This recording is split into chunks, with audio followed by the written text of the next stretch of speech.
Negotiations between the Israelis and Palestinians in Cairo end with no breakthrough as the truce deadline looms.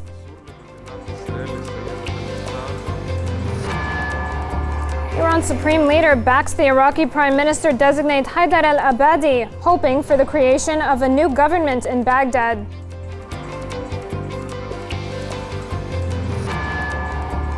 And Iraq's top Shia cleric calls on Prime Minister Maliki to step down after the incumbent said that only a federal court ruling can remove him from office.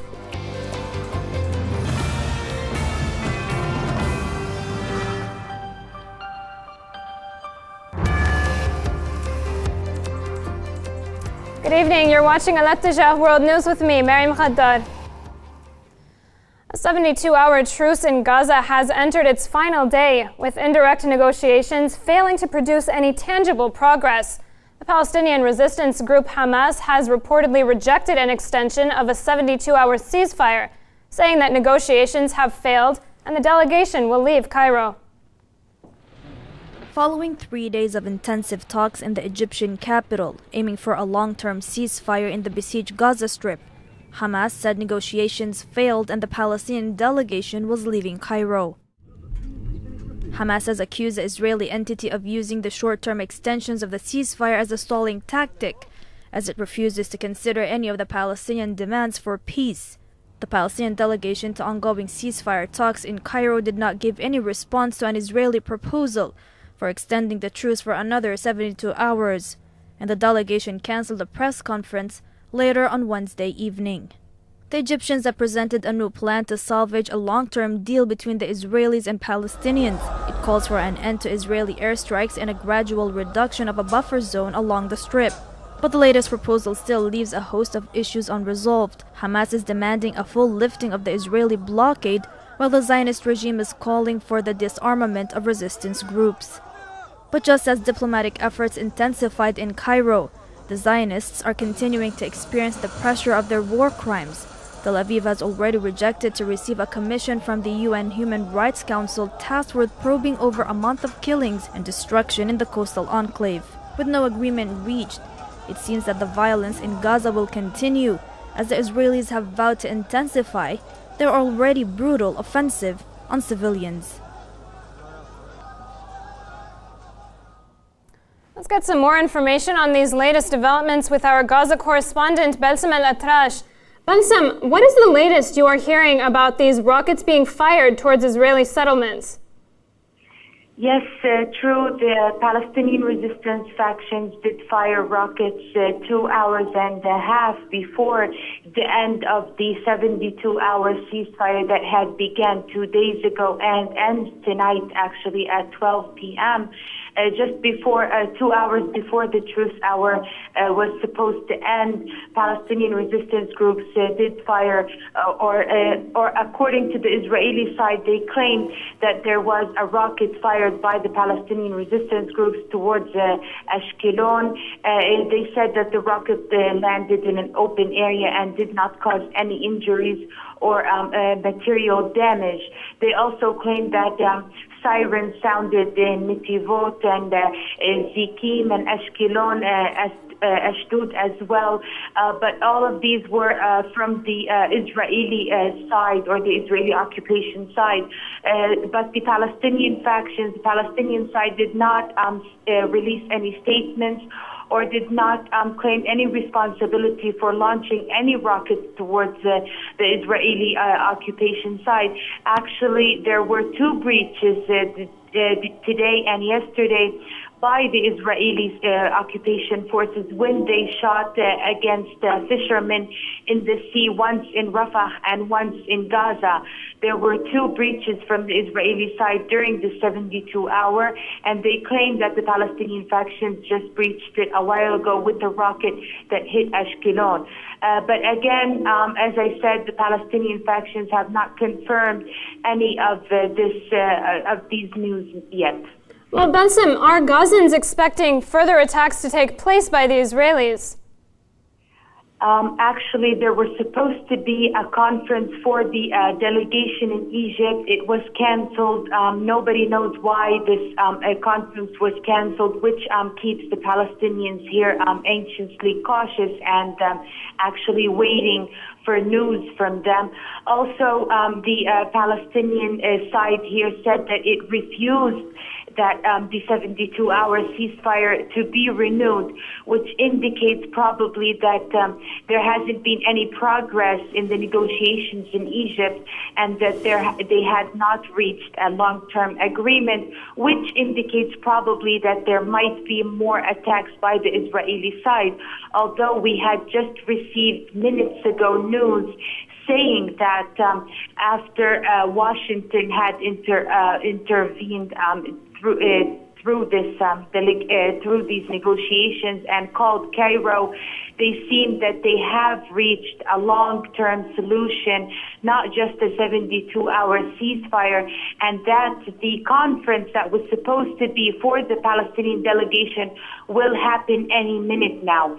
But this news, we just received it, and we don't know if it's true or not, but it spread fast that Obama did interfere and did help with the Cairo negotiations, saying that there might be an agreement, a long-term agreement on the horizon. But so far, the situation here in Gaza and the Palestinians here in general are still waiting for news and preparing themselves for a possible attack by the Israeli side. And can you give us any details about the Israelis deploying more troops along the Gaza border? So far, there has been a cabinet meeting for the Israeli side. They claim that their ministers agreed that there will be another 72-hour ceasefire, which said, and also said that they will not deploy any more soldiers on the borders. But so far, the soldiers already on the borders since the beginning of the attack are redeploying themselves in different locations.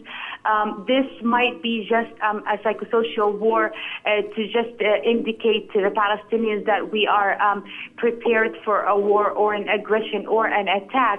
But so far, the Israeli cabinet already released a statement saying that they will agree to a 72-hour ceasefire and they will not proceed with any aggression on Gaza. All right, Bulletin Al-Atrash, our Gaza correspondent, it's good to hear from you. Thanks a lot for those updates. Earlier, Al-Attajah spoke to political analyst Nabil Khalil, and he said that it was too early to decide if a long-term ceasefire between the Palestinians and the Israelis would be reached in Cairo. Many difficulties now going on in the negotiation, indirect negotiation between the two parties. Israel insists in not giving what is right of the Palestinians, which is raising the issue of the blockage against the Palestinians in Gaza. And yes, yet they have been withdrawing from the issue, from the demanding the taking over of the armament and the resistance guns, I mean, what they have in the hand to resist against the occupation of Israel. This is the main issue now. The Palestinians insist in raising the blockage against Gaza, and Israel is insisting in having the last word on this situation, despite of their losing the power in this last attacks against Gaza. Netanyahu knows that if he do not get a concession from the Palestinians, he's going out of politics in Israel. This might put him under pressure and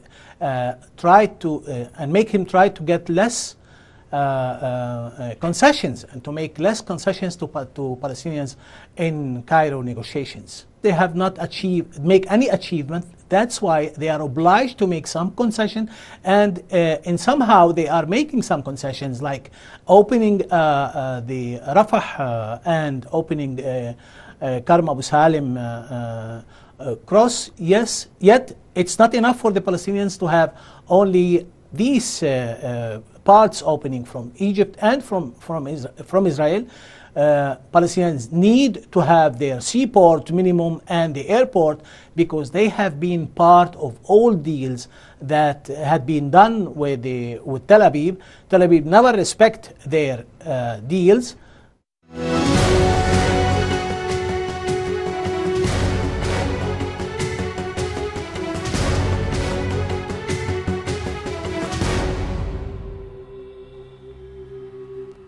Well, at least 6 people have been killed and 6 others injured after an unexploded Israeli rocket detonated in Beit Lahia, north of the Gaza Strip. The incident took place as a police team was working to dismantle the missile that struck the area 2 days earlier. An American reporter was among the victims, while another Palestinian journalist also sustained injuries. Nearly 2,000 Palestinians have been killed in over a month of a brutal Israeli onslaught of the besieged coastal strip. Recent Israeli airstrikes against Gaza have targeted the enclave's water systems, leaving Palestinians struggling due to shortages, with officials warning of a looming water crisis. The Israeli offensive against Gaza has plunged the enclave into deep water, so to speak. Whether it is water used for drinking or producing electricity, water in Gaza is now even scarcer than before as a result of the Israelis' deliberate targeting of the water system. We buy water. We do not have electricity and water. The water that we buy is not for drinking. It's for shower and laundry. The main problem is the Israeli army attacked the water wells. Also, no electricity. Even the electricity generators do not have petrol, so they can't turn on the water stations. Officials in Gaza are warning of an acute water crisis that could further aggravate the situation in the coming years. It is not a water crisis in Gaza, it's a catastrophe. This crisis existed even before the war. According to international reports, the water is not usable for drinking. According to UN reports, in 2016 there will be no water, and by 2020 we won't be able to fix the problem. They destroyed 3 reservoirs, 1 each in Mentar, Beit Lahia and Khuza. Around 11 wells were destroyed. At the beginning of the war, they targeted pumping stations and the treatment plant in Gaza. It was obvious that they targeted the infrastructure to press the Palestinian resident harder. A recent report has shown that 70% of Gazans don't have access to drinking water, which means that the humanitarian situation in the besieged enclave could take a turn to the worse, if that is even possible. Venezuela has sent a military plane carrying 12 tons of humanitarian aid to thousands of Palestinians in the besieged Gaza Strip. The aircraft was loaded with medicine and food and was provided by Venezuelan people as well as different charity institutions. The Latin American country has already announced plans to send a second mission within the next 2 days. Palestinians in Gaza have been suffering from a lack of medical supplies as a result of over a month of Israeli assaults on the coastal enclave.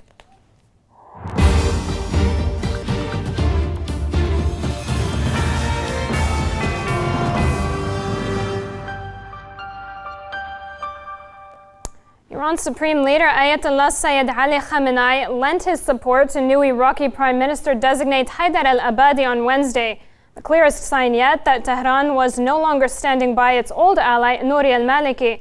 The Supreme Leader made the remarks in the capital Tehran after meeting with the Iranian dignitaries and the heads of foreign diplomatic missions. I hope the designation of the new prime minister in Iraq will untie the knot and lead to the establishment of a new government and teach a good lesson to those who aim for sedition in Iraq. Ayatollah Khamenei also stressed that clever diplomacy was a must in the period of transition to a new world order, demanding that the bloodthirsty Zionist regime end its oppressive siege on the Gaza Strip. As the Palestinians are saying, there must be reparation for all these crimes in the form of ending the blockade on Gaza, and no just human being can deny this rightful demand. There is nobody in the world to absolve the Americans of involvement in the crimes and genocide by the wolfish, murderous, infidel and oppressive Zionist regime in Gaza. Therefore, the Americans are now in a weaker position. Political analyst Mustafa Koshasheshem joins us now from the Iranian capital Tehran to discuss Grand Ayatollah Sayyid Ali Khamenei's comments further. Mr. Koshasheshem, up until now, Iran has lent great support for Iraqi Premier Nouri al-Maliki. Why is that support now being withdrawn?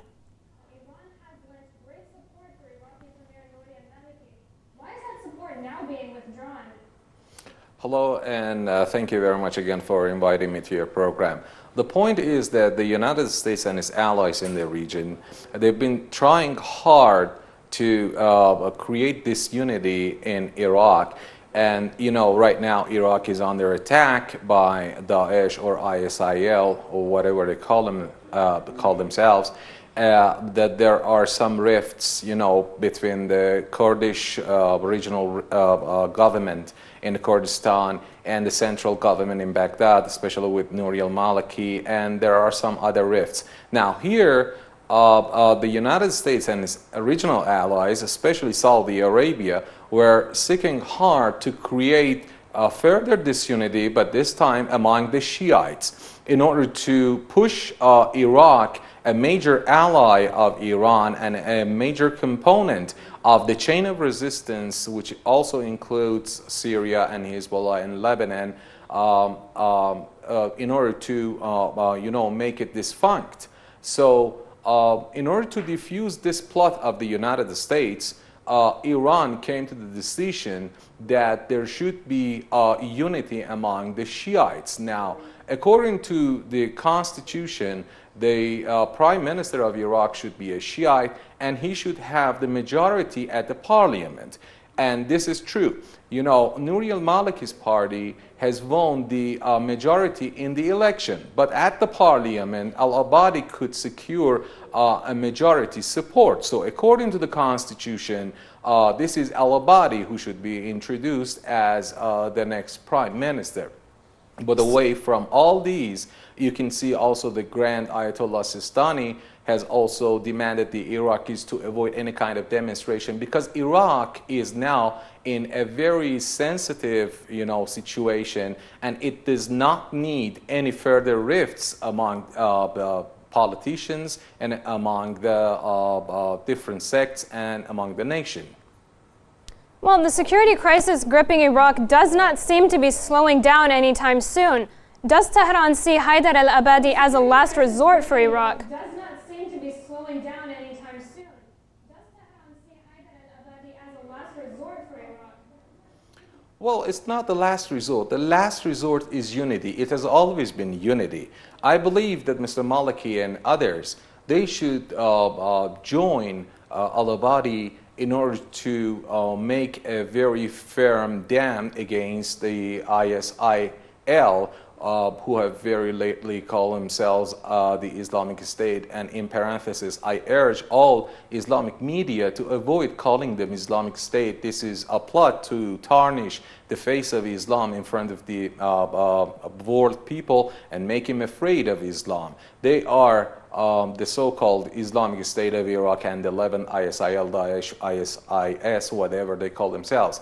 This is a last resort. Actually, Iraq should first think of pushing ISIL out. This is the first goal that should be sought in Iraq. No matter you're Maliki, al-Abadi, or whoever, you should think of this goal, and you should not think of further divisions among themselves. You know, right now, the majority of the people in Iraq are mostly thinking of this threat. They are afraid that ISIL might come to them. So the politicians and the statesmen should think of proper ways to get united and to think of commonalities in order to just stand against ISIL and its threat. Well, let's just change course a little bit. What are your thoughts on Ayatollah Khamenei's call for diplomacy during the Zionist regime's siege on the Gaza Strip?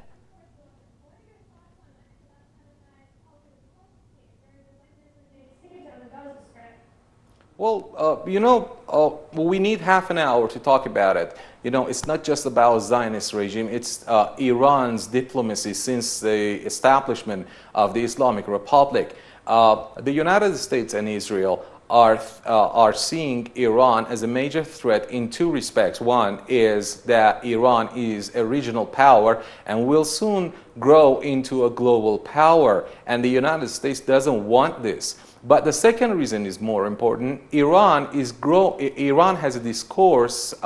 It's actually Islamic revolution has a rationale and discourse which is spreading throughout the region, and little by little you can see it even in Latin America and throughout the world. So that's a very major threat to the United States and its interests in the region, because Islamic revolution discourse is based on two items: independence, freedom, for Iran, for any other nation in the region. Now, the United States has come actually in the last 2 decades to realize that if they don't think of ways to suppress Iran and its allies, then very soon Iran's ideology, not Iran itself, but its ideology and discourse of its Islamic revolution will spread throughout the world and the region, and there will be much harm for the United States and its allies, especially Israel. Israel has now been, condemned by all the world nations after this 1 month long invasion of Gaza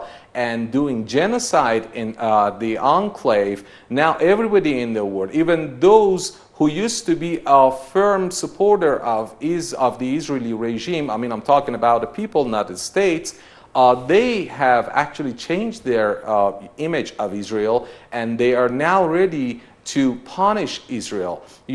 That's a very logical idea that Supreme Leader presented. Now, the Israeli regime should not be free to do whatever it wants to do, and then after it fails and it's defeated in attacking Gaza and other regional nations for the nth time, now it gets back to the former situation and it continues the tight siege on Gaza. This is not the way that the world works. Actually, if you are the aggressor and everybody accepts that you are the aggressor and the criminal, you should be punished. So the Israeli regime should pay the price, and it cannot escape this time.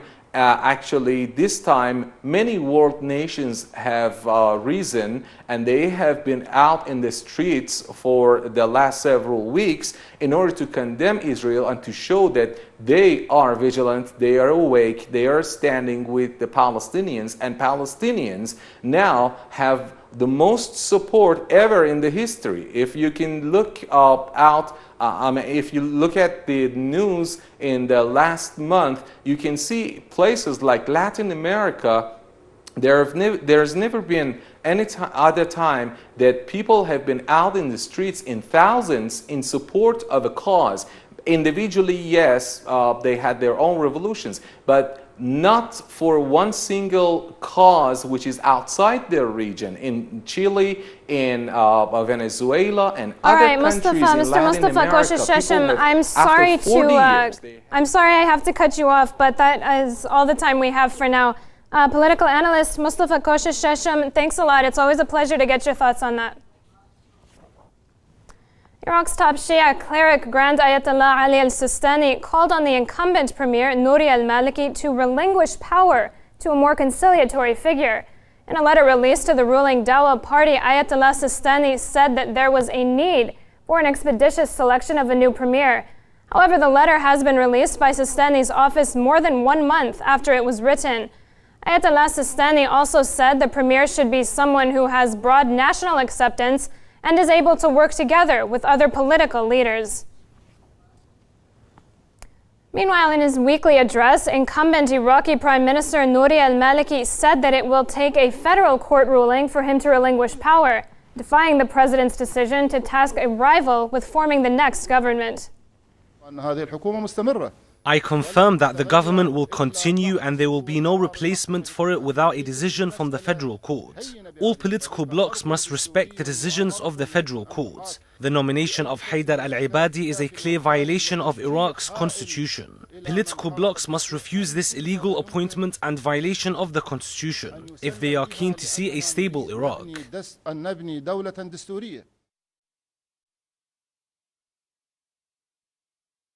Bloodshed in Iraq is continuing unabated, with the latest attacks killing at least 22 people in the capital, Baghdad. The latest explosion targeted a southeastern neighborhood of the capital, killing 8 people and injuring scores of others. Earlier in the day, a car bomb went off in the neighborhood of Amal in southern Baghdad, killing 7 people, including members of the country's security forces, and injuring another 20. Another attack claimed the lives of 3 Iraqis in the Bay'a region and wounded 12 others.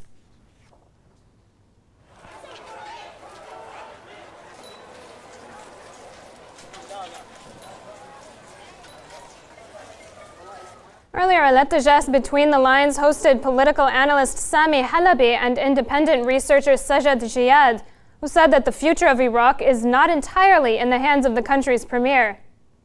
If things develop and they can't keep a lid on the situation, they will go as far as they need to. And then, when that when things start to change, and if there is maybe the suggestion that Bush could come, there would be large strikes on various areas of Iraq, the Iranians could change their calculus as well. What I think is more important to note at this point is not what's going on in the short term. We understand the geopolitical forces at play in the short term.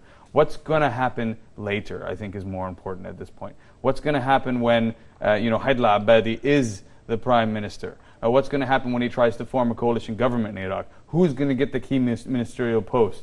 Will they be aligned with the United States? Will they be aligned with the Iranians? Will there be a deal on the nuclear issue between the Americans and the Iranians that incorporates Iraq and its government and how it will be run? Or will we get into a situation where Iraq is allowed to splinter by whoever has the interest in them doing so? If the Americans can consolidate Kurdistan, if the Iranians can consolidate the rest of Iraq, I don't think that's possible. The latter, I think the former could be possible, and then we get to another situation. And this, I think, is more important to watch in the long term. We need to look at the U.S.-Iranian relationship that is a relationship of necessity, because as Daniel was saying, what's happening in the region is not the age-old, the Americans throw their weight around and everybody kind of cowers in fear. People are aware that things have changed. And the Americans, I think, first and foremost, I would, somewhat disagree with Daniel's assessment that they don't know what they're doing. They're very aware of the situation on the ground. They're very aware the situation has deteriorated on the ground, and they have to take more pragmatic steps. One of those steps is a sort of acquiescence, a sort of negotiation, and a possible future coordination on the future of Iraq with Iran. I don't think Iraq will disintegrate either. I think it will just limp along for another 4 years, as it has now. Partly that is because of the way post-2003 Iraq was structured. So part of it was the doing of Mr. Bremer in Iraq. His actions when he was head of the CPA has led to this violent insurgency that we have in Iraq since 2003, since August. And it hasn't stopped ever since. The car bombs, the mass killings, the targeting of innocents has not stopped since summer 2003, since a couple of months after the US invasion. So partly it is because of those initial actions, partly it is because it has become a default necessity to have a unity government, to have political opponents all taking part in one government and forcing them to try to work together, which, as we know, is it's almost impossible to do. If you put all political rivals, despite what happens in the elections, you put them all into one government, how likely is it that you'll be able to succeed? Very unlikely. I'm not aware of one country in the world, one running democracy that takes in all the parties despite what happens in the elections and forces them to become part of a government, and they still manage to do well. I have not seen that before.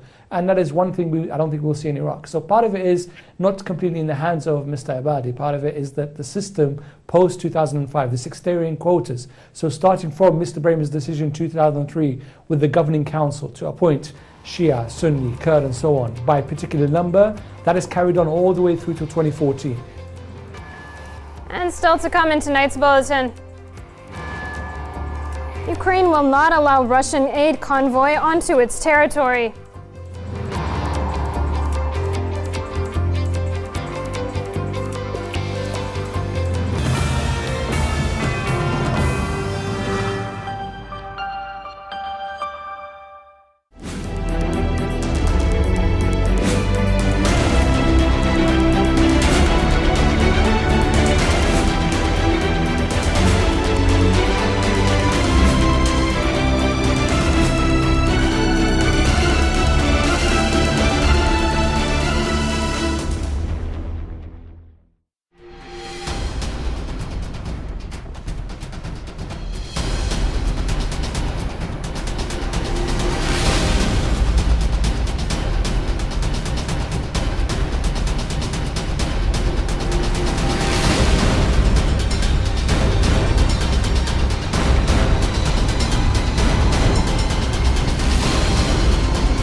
Welcome back. Here are the top stories we're following for you this hour.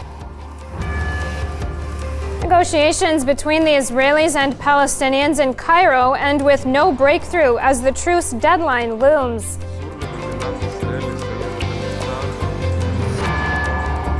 Iran's supreme leader backs the Iraqi Prime Minister-designate Haidar al-Abadi, hoping for the creation of a new government in Baghdad.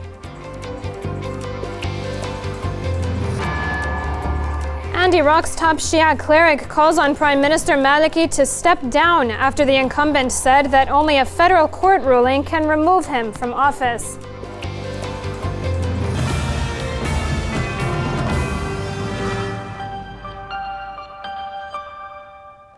So-called Islamic State extremist group has made some advances in the northern Syrian province of Aleppo. According to the Britain-based Syrian Observatory for Human Rights, IS militants seized control of a string of villages near the Turkish border. The extremists were able to take control of the strategic villages that could open the road to the towns of Maria and Azaz, following fierce clashes with other militant groups, which are also fighting against the Syrian government. A court in Bahrain has sentenced more than a dozen Shia activists to life in prison over their role in protests against the ruling Al-Khalifa monarchy in the oil-rich kingdom. Press sources say the activists were arrested during an anti-government rally. The court has found them guilty of an alleged premeditated murder, possession of petrol bombs, and taking part in demonstrations.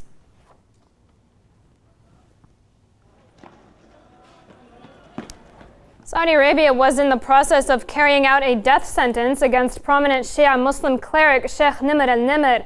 However, in a surprising turn of events, the judge has postponed the case, with a retrial expected to begin in late August.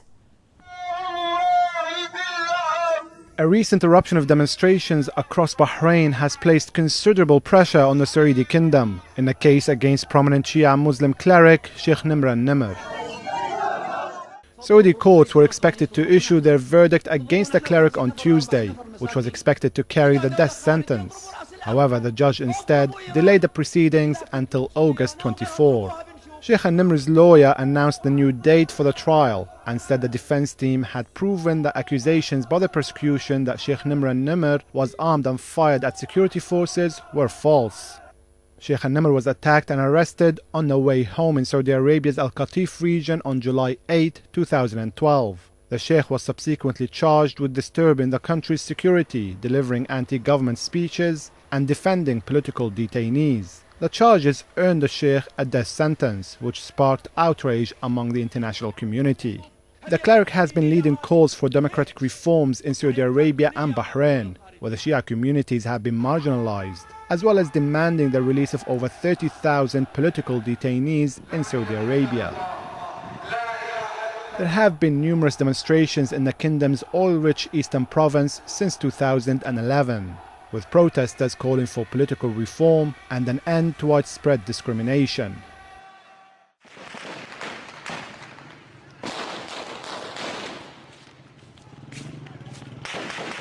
Saudi Arabia has come under fire from international human rights organizations, which have criticized the country for failing to address the human rights situation in the kingdom and accusing Riyadh of persistently implemented repressive policies that stifle freedom of expression, association, and assembly.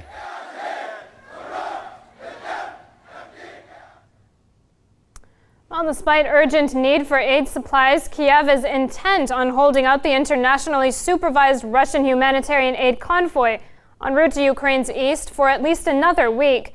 This as intensive shelling by pro-Kiev forces on a small town close to Donetsk ripped through residential areas, sparking outrage among residents. Unsurprisingly, authorities in Kiev have continued to adopt an aggressive policy against Moscow, accusing the Russian government of meddling in eastern Ukraine and not allowing 300 trucks fully loaded with much-needed aid supplies en route from Moscow to reach the war-torn east of the country. Around 280 trucks carrying more than 1,800 tons of humanitarian supplies, including medical equipment, baby food, sleeping bags, and electric generators, headed to eastern Ukraine. Russia's Emergencies Ministry spokesman Alexander Dubrzhevsky said that the destination for the Russian humanitarian aid will be determined jointly by Moscow's representatives, the International Committee of the Red Cross, and the Ukrainian government. The cargo is intended for the Donetsk and Luhansk regions, which have seriously suffered after more than 3 months of deadly violence. Kiev earlier accused Moscow of trying to conduct a stealth invasion of Ukraine under the guise of delivering humanitarian aid, adding that Russian troops would be posing as guards of the convoy and tasked with starting an offensive. The level of Russia's cynicism knows no bounds. First they send tanks, Grad missiles, terrorists, bandits who fire on Ukrainians, and then they send water and salt. But while Kiev was pointing fingers of blame, Ukrainian forces were shelling the small town of Yazinovara, which lies some 15 kilometers north of the rebel bastion Donetsk, where government troops are pressing on their so-called anti-terrorist operations to unseat the pro-Russian separatists. As residents worked busily to put out the flames caused by the shelling, they were in no doubt over who was to blame for the destruction. It's the first time they've bombed the center so severely. It's all the Ukrainian army. They'll just kill us. Residents said several people had been injured, including a woman who was hit by a tree. There were also reports of at least one death, a 15-year-old boy who some locals said had died in a fire. For now, people in eastern Ukraine are hoping the Russian convoy will bring much-awaited relief to the crisis-ridden region after losing any hope that Kiev will end its so-called anti-terror campaign, which has so far claimed the lives of countless innocent civilians.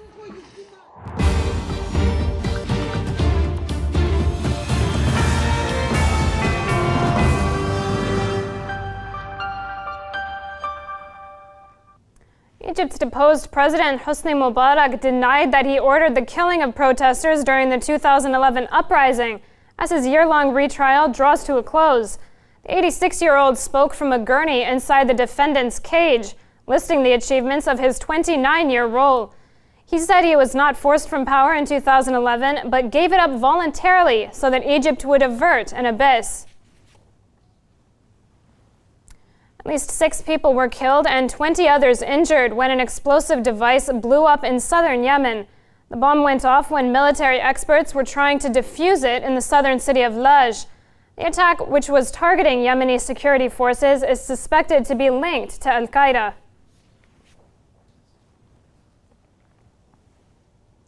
Afghanistan's presidential candidate Ashraf Ghani has cast fresh doubt over a deal to share power with his rival Abdullah, saying the accord was ambiguous and required clarification. Abdullah was the clear winner in the first round of Afghanistan's presidential elections in April, while a preliminary count showed Ghani won the runoff vote in June. For his part, Abdullah warned that violating the spirit of the deal would have dire consequences for national unity.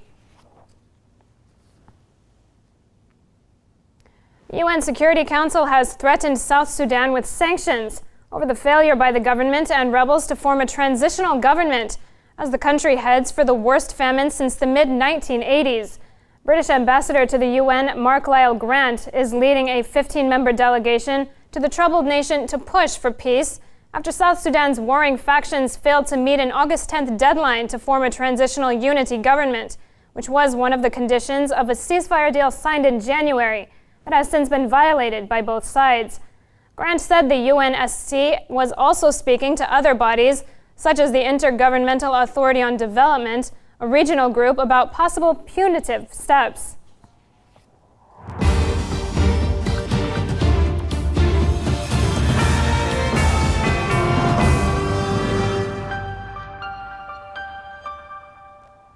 The castle of Beit Boas, located just south of the Yemeni capital Sana'a, embodies the ingenuity and craftsmanship of ancient civilizations which used to reside in the area. Hamad Al-Attab gives us a tour now of this magnificent structure.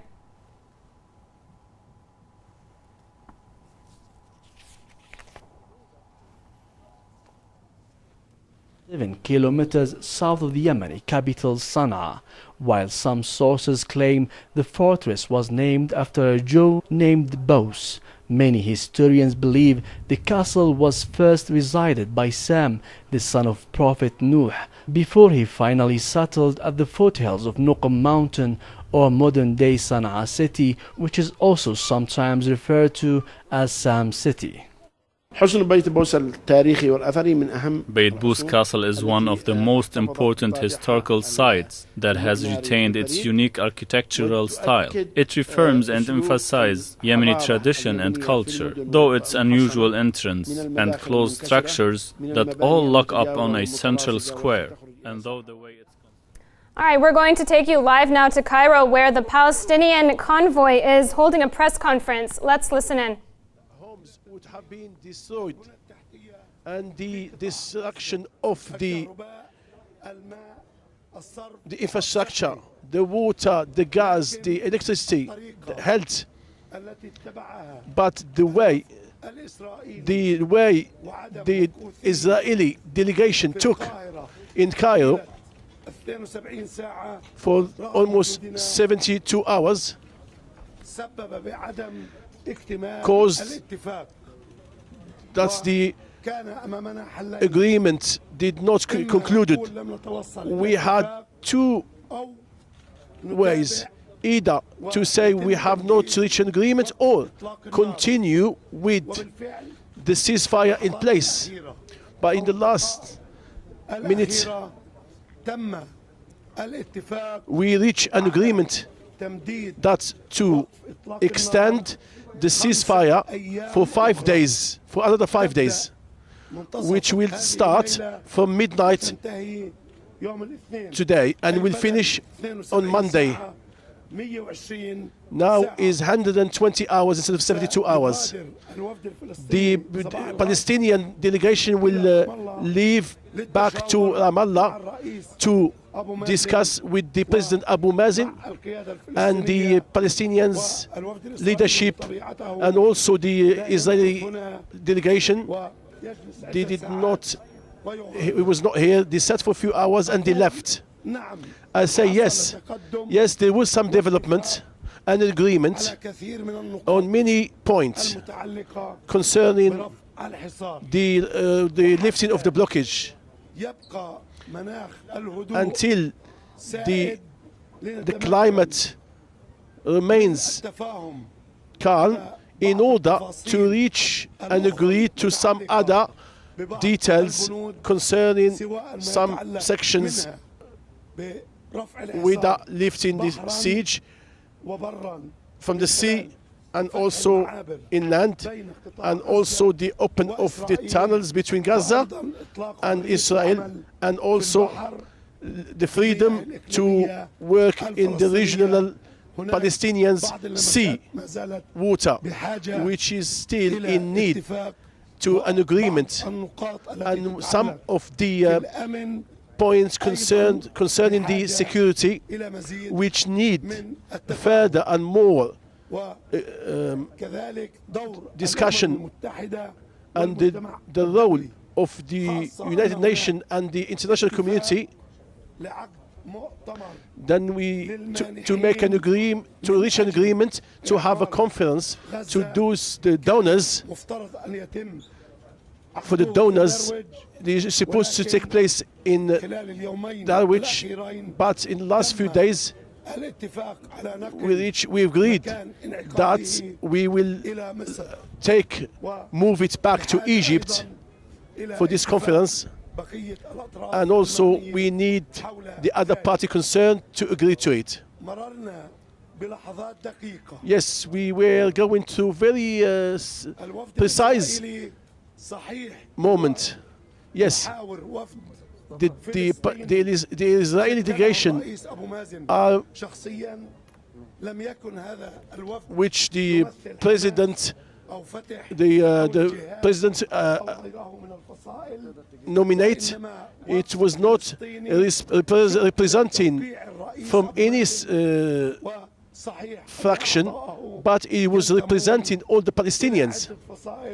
which is made of different factions, including Jihad and Hamas. But Israel, unfortunately, with its proposals, we were felt that she was giving proposal, and this we will remain. That's why we state that the person responsible to execute what's agreed, what has been agreed, that's the authority which is recognized internationally and within the Arabs, which is the Palestinian Authority, which is the one who represents Palestine in this agreement, and it is responsible to implement it, or not this particular fraction or other. We will return after 5 days, hoping that is going to be the last period to announce or to declare an agreement that will be a permanent ceasefire, which end the assault of the enemy on Gaza and stop the Israeli machine in killing children and women and all those who have a role in life, including the water, the hospitals and the roads and even the places of worship. It's all been destroyed, and tens of mosques have been destroyed, and also including a church. And those two churches were in Gaza, they were destroyed. And we are working also that the international community take a note of this and bear its responsibility. And we were very happy to form this committee to investigate from the human rights, and we hope when this committee or this commission finish its job, and then we'll to those who committed this crime, and also including in the Quds, so we could be tried. And more than 40 martyrs in the Quds, which the settlers or the occupiers, especially the ones who are burnt al-Fatah, the young Muhammad Abu Khalid, he was burnt alive by the settlers in the East Jerusalem. In this occasion, we are offering all the efforts which the Egyptian leadership, what effort she made, continues in order to assure and reach a permanent agreement and truce. And we'd like to say to our brothers in Egypt, we feel as delegation that, and we have nominated Egypt, and we were expecting them to meet all the proposal of the Palestinians, those are the proposal of the Palestinian people, and this is not stranger to the Egyptian brothers over the years, which the sacrifice not only for Palestinians but for all Arab nations, and we hope that we will reach the final agreement, and this agreement will hopefully receive all the support from the Arabs and also from the region.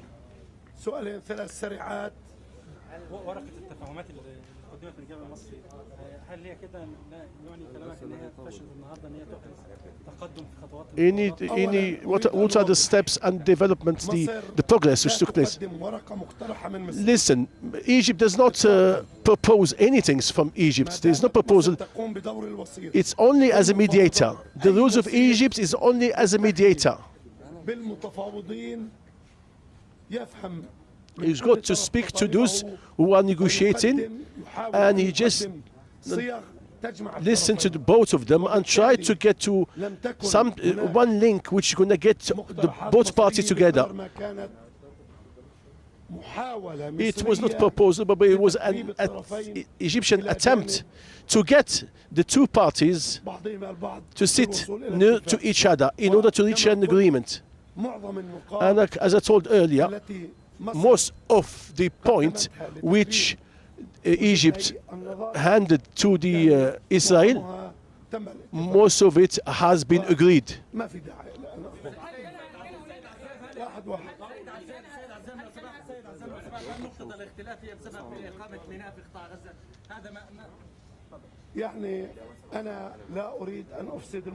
I do not want to get involved in this. We do not want to mention it. The proposal of the seaport and the airport, it still is being proposed in a way in order to agree to it.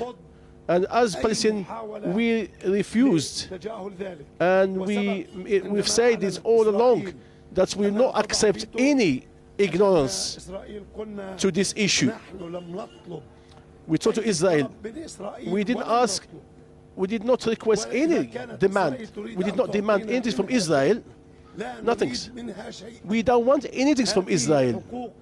Those are our rights which we're asking for, which Israel stole, and we want it to be returned. And international law does confirm that. The port, it's in the Palestinian land.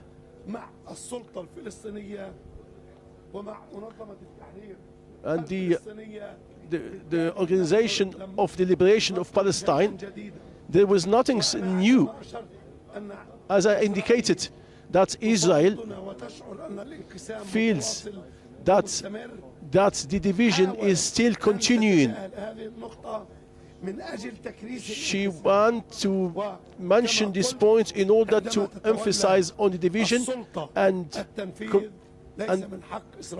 that's when the legislative committee cannot be refused by the Israelis.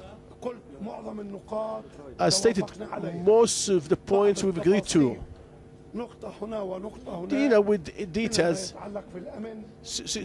regarding the security issue and others, like the rebuilding, the lifting of the blockage, and we want to go and mention word here or there.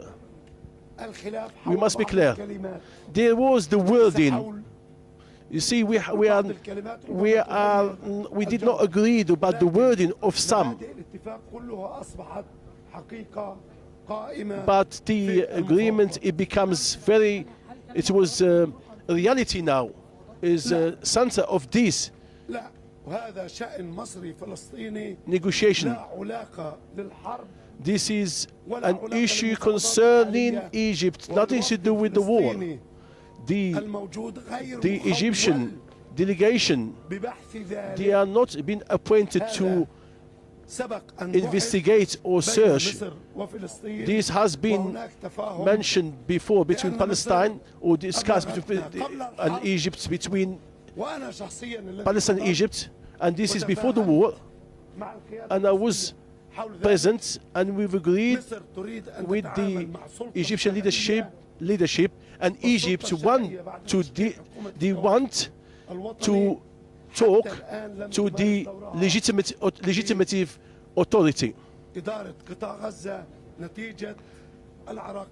And obviously the obstacle in order for the authority, especially when Israel they stopped and did not allow the official to move between Gaza and the other side until the the war started. And we got an understanding, and we sympathize with our brothers in Egypt. But the Israeli authorities, they increased the hours on the crossing in Egypt, which breached the sovereignty of Egypt. They have to use they continue by using the way in order to. They're having a problem with the division. All right, that was the Palestinian delegation in Cairo holding a press conference. He told us that they reached an agreement with the Israeli entity to extend a ceasefire agreement for 5 days, which will take effect tonight at midnight. You've been watching Al Ittijah World News. Here's a recap of our headlines. Palestinian delegation announces a 5-day ceasefire in Gaza following indirect negotiations with the Israelis in Cairo. Iran's supreme leader backs the Iraqi Prime Minister-designate Haidar al-Abadi, hoping for the creation of a new government in Baghdad.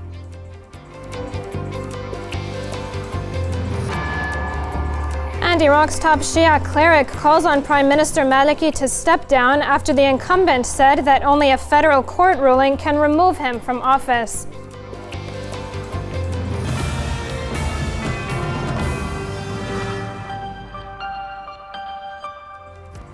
Well, that's all for now. Have a good night.